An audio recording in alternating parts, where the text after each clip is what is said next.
waste of all young people. What was it like not having contact with friends and family? It was hard really because no one really wanted the war back here, and so it got very little notice in the newspapers. Once in a while, my parents would send me over a little clipping, but it'd be maybe 1 inch by 2 or 3 inches, and that would be about it.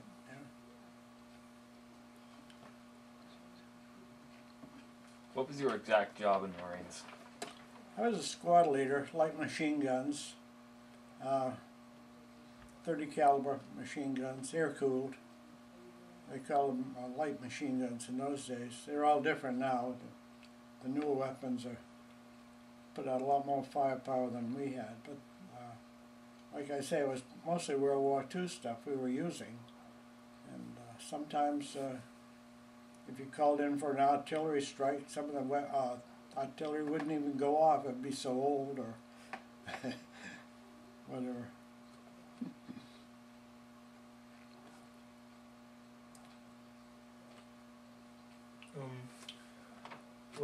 What were your feelings towards the enemy like before you joined the war? Well, like all young hotshots, you want to go over and kill the enemy. But once you get over there, and like I say, I looked at that young Chinese or Russian, whatever he was, and I felt sorry for him, really, because they're doing their job like I was. Their country sends them over and says, "Hey, those are the bad guys, and you've got to beat them." And it's not was not good. Too many young people die. Do you think it's fair that it's thought of as a job, like you said, instead of a choice for the people who were drafted? No, I don't know. I joined because like I say, I kind of had a thing. I wanted revenge for my friend, really. That's why I joined. But a lot of guys went in because they had to, but they went in and they did their job. But I wish all wars could end, really. It's a terrible thing. How close were you to the people that you were in squads with while you were there? You get very close to your people. I was a squad leader there, and I had 8 to 10 people that were under me, and they become like brothers. Well, of course, your life depends on each other, and you learn who you really can trust too. There's something about the way they act, or you act, or something, or how you get along with each other. But we were all a good unit, and everyone. Boy, I'll tell you, it's a lot of work. It was all up and down, a lot of mountains over there. Like I say, in the summer it was over 100 every day, and in the winter it was 20 to 30 below zero. And we really didn't have the equipment then. They just were coming out with new stuff, like they called. We had what they called Mickey Mouse boots, and they looked like Mickey Mouse feet, but they were like a thermos bottle. There were 2 layers, and there was a vacuum in between the 2 layers. And what they didn't tell us, and we didn't know, was you were supposed to wear nylon stockings with them because the friction would keep your feet warm. But we didn't have any nylon stockings, or we had wool stockings, so your feet sweat. Well, if you stopped for any length of time, your feet could freeze because of the water, and it felt like you were in water all the time. It wasn't much fun, really. How did information like that on new equipment, and how did new equipment get to you while you were there? It was coming up very slow. I was lucky. I got a jacket that had a fur lining around it, and it was a good, like a winter parka, like we have today, and that worked out real well. But for the most part, we had the old field jackets, and if you're on guard at night, you know, you full watch. Sometimes we'd put our ponchos over top of us to kind of hold the heat in, you know, to keep the wind out. Because it got awfully cold, and if you stood around too long, you'd freeze your feet or your hands. So you always had to keep your body moving. They finally got rid of those Mickey Mouse boots. Too many people froze their feet. Yeah, so that they weren't too good. You said you were a squad leader. How did that come to be? How do you get promoted while you're there? I got promoted while I was there. I don't know why I got promoted, but they just needed somebody at the time, and I happened to, maybe I was there ahead of the rest of the guys, you know, more time over there. I would guess probably that was it. I certainly wasn't any more qualified than anyone else, I would guess.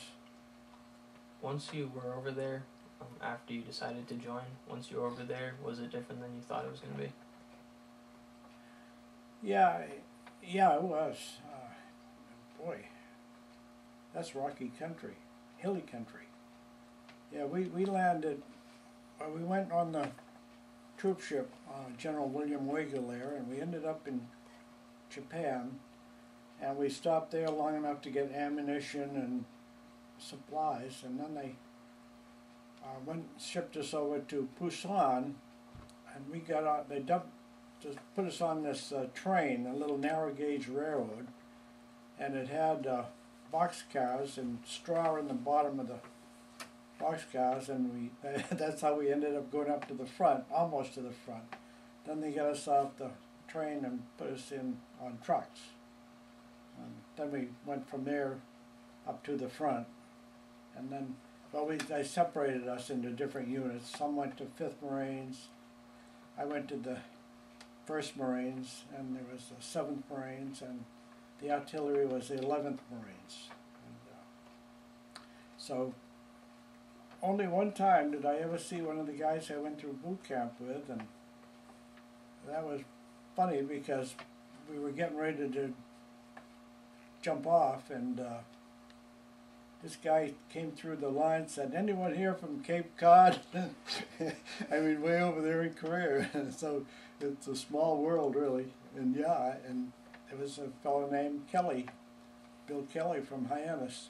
And after the war, he and I ended up in Boston together at the Navy base in Boston. We became pretty good friends after that. How different was it from, like you said, being near the front or being farther back? What was the attitude like with the people you were with? The Marines, you mean? Yeah, like Or what was the civilians? difference between being the front and lines farther Well, behind? what they would do was we'd go up and we'd be on the line for a month, and then they'd pull us back and we'd be in support. And when we got into support, you know, then we got hot chow, and we had tents to stay in and stuff like that.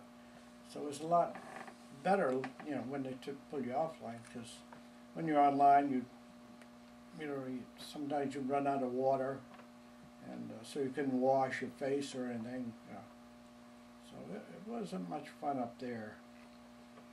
But it wasn't any much better when you went back either, because you didn't know. A lot of times the enemy would throw some waters into your tents, you know, back there.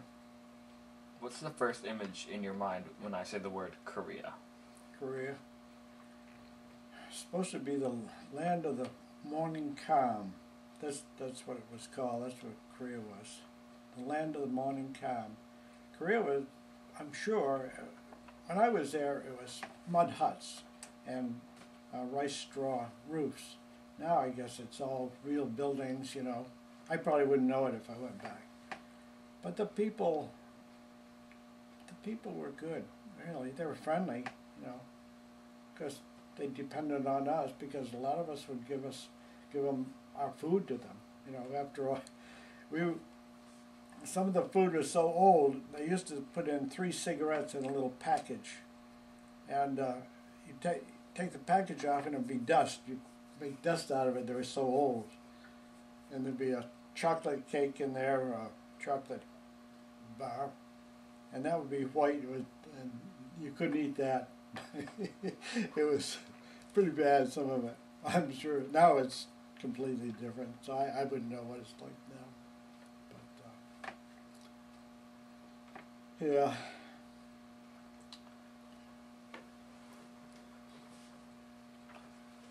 What was it like after? Were your feelings towards the Koreans that you were fighting against and the civilians? Do you still have any bad feelings for them? Not about the South Koreans. They were very nice people, and boy, they put up with a lot. You know, those poor souls in the wintertime, 20 below, and all they had was a little thin gauze outfit, you know. And the little children, all they had was like what we'd call rubbers for us, but they were molded shoes, you know. But that's all they had, and they didn't even have stockings. I don't know how they survived, but I don't have any respect for the North Koreans. I've seen what they can do. They're bad. They're about the worst people around. I think even now there's the way things look, you know, the way they're training, they'd love to go over the line again. But yeah, they didn't hesitate to kill men, women, and children. When you left, did you feel like you did something for your country, like patriotic-wise? Yeah, yes, I did. Nowadays they get a homecoming, but when we ended up in California, Treasure Island, there wasn't anybody there to meet us. You know, you just got off and got on the buses and went to your base. But so I think toward the end, most of us felt disappointed. You know, I'm sure it's like Vietnam, where they were spitting on them and throwing rocks at them and everything when they were coming home. But we didn't have it quite that bad. We just were ignored because we had just come out of a war, you know, about 3 years before that. But How often do you think about the war? too often. Certain things trigger you. A certain sound, like it was deer season. I don't know if it's still going on now, but somebody over in back here took about 4 shots with a shotgun and kind of duck your head. It's instinct, I guess. Because over there you don't. When you hear a shot, you better get down. How well do you remember the war? Pretty much.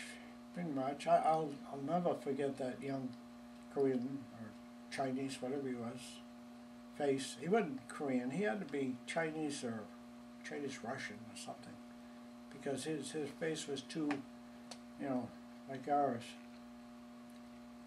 And yeah, it's a hard thing to erase. You know, I can understand this post-traumatic stress disorder that these kids are having today. You know, we aren't, as Americans, we aren't used to that, killing people like that. So any specific sounds, smells, or sights that you can just never get out of your head? Smell of a human being, dead human being, one that's been laying in the sun for a while. It's a smell that you can't ever forget. Yeah, war. You don't get war. Some people do. I don't know. They learn to live with it, I guess. Some people can live with it. We have a neighbor here who has a real serious post-traumatic stress problem, and he's 100% disabled, and he'll never fully recover.